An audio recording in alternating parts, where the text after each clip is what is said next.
Mradi kwa ujumla utekelezaji wake umefikia 60% na tunatarajia mpaka kufikia mwezi Juni huo umeshakamilika, na maeneo ambayo yanatarajiwa kunufaika na mradi huu ni likiwepo eneo la Runyanywi ambako ndipo pia zipo ofisi za serikali, lakini pia kuna Mji Mwema, mtaa wa Mji Mwema, pia kuna mtaa wa Msete, kuna eneo la Wende, lakini pia ikiwemo eneo la stendi mpya ya mabasi za Njombe. Kwenye utekelezaji wa mradi, changamoto kubwa ilikuwa ni kuchelewa kuanza kwa mradi. Kuchelewa kuanza kwa mradi kulitokana na ilikuwa tutumie chanzo cha maji cha mto Mgiwi, lakini baadaye tukarudishwa kwenye mto wa Mfiri. Kwa mradi ulitakiwa uanze tangu, kwa sababu mkataba wa mradi huu wa miji 28 umesainiwa tarehe 6 mwezi wa 6 mwaka 2022.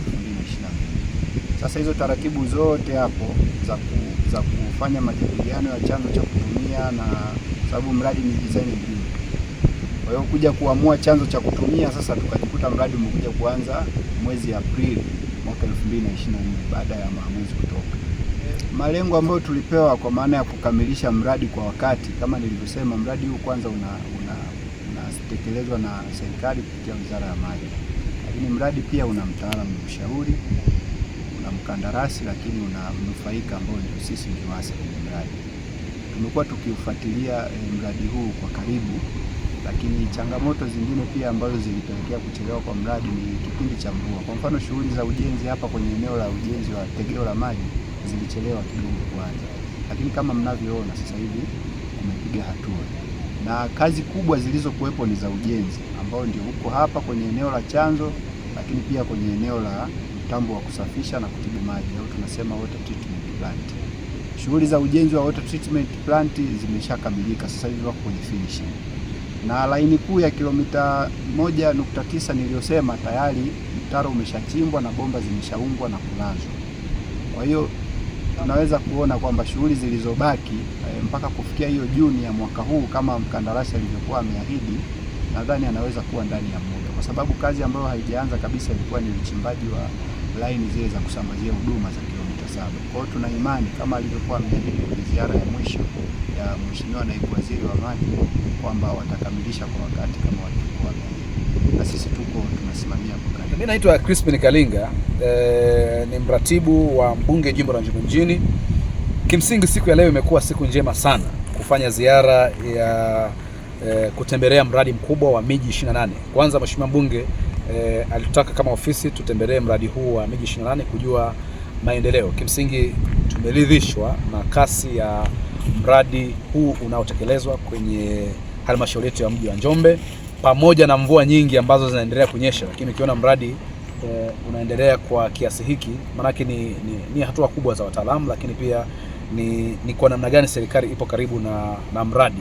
Hiyo ndio jambo kubwa ambalo nimetazama siku hii ya leo, lakini kubwa zaidi kukamilika kwa mradi huu kutawanufaisha wananchi wa maeneo mbalimbali, kwa maana ya kata ya Njombe mjini, kata ya Mji Mwema, na leo hii asubuhi wakati tupo tunaendelea na ziara kuangalia ambapo mradi huu kwa Mji Mwema utawanufaisha wananchi wa maeneo gani, nikapata ujumbe mmoja kutoka mwananchi anasema maeneo ya stendi mpya kuna changamoto ya maji, hivyo wakasema maji yamekatika sijui siku 2-3 siku 4. Mimi niwaambia tu wananchi kwanza huu mradi wa miji 28 kukamilika, wananchi wote wa kata ya Mji Mwema watapatiwa maji safi na salama.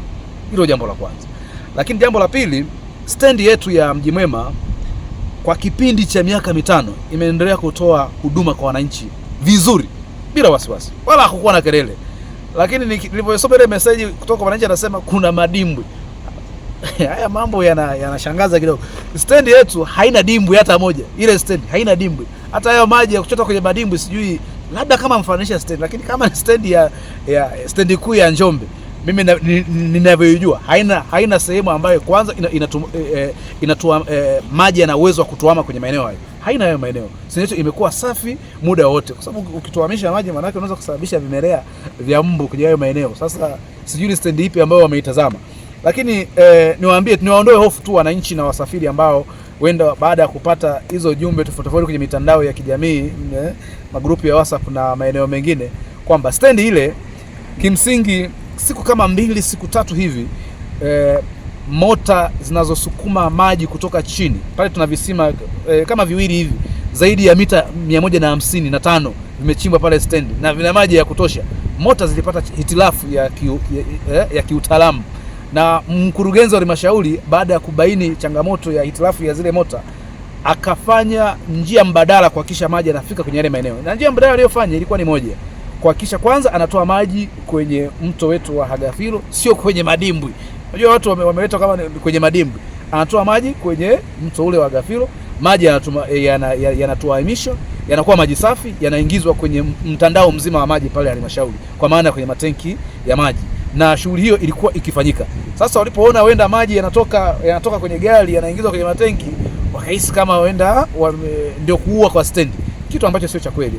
Mimi ni washauri wananchi, ni vizuri kuuliza kwanza kabla ya kutoka na kuzungumza bila kuzungumza kitu sio kijua. Lakini namshukuru Mungu ile changamoto ilitatulika jana. Hivi ninavyozungumza maji pale stendi, mota zilirekebishwa na zinaendelea kutoa huduma safi kwa wananchi. Na mara baada ya kupokea ile message kutoka kwa wananchi, leo mimi mwenyewe nimefika, baada ya kutoka kwenye mradi nimefika kwenye hii stendi, nimeshuhudia maji yako vizuri, maji yako safi, wananchi wanaendelea kuhudumia, wamamalishe pale wanaendelea kupata huduma safi ya maji ya kisima ya siku zote ile kuwepo kwenye maeneo hayo. Jitihada za kumfanya mkandarasi kuendelea kuwa karibu na mradi wake kutekeleza zinaendelea. Na ndio maana mkandarasi kama mmeshuhudia, mitambo bado iko site. Watumishi bado wako site. Na mtapita kwenye matenki sasa. Mtaona ni kwa namna gani ule mradi unaendelea na watu wako site. Kwa hiyo kama ofisi ya mbunge kwa niaba ya mheshimiwa mbunge, sisi bado tupo karibu. Na ndio maana umeona hatujakaa ofisini, tupo site kuhakikisha kwamba mradi unaendelea kutekelezwa na mradi na kio wananchi inafikiwa kwa wakati. Kwa hiyo tunaamini kwa muda uliopangwa mradi, kwa changamoto ya mvua zinazoendelea kunyesha, lakini bado mkandarasi anaendelea kutekeleza mradi. Tunaamini kwa makubaliano ya kimkataba atatekeleza kwa muda uliopangwa.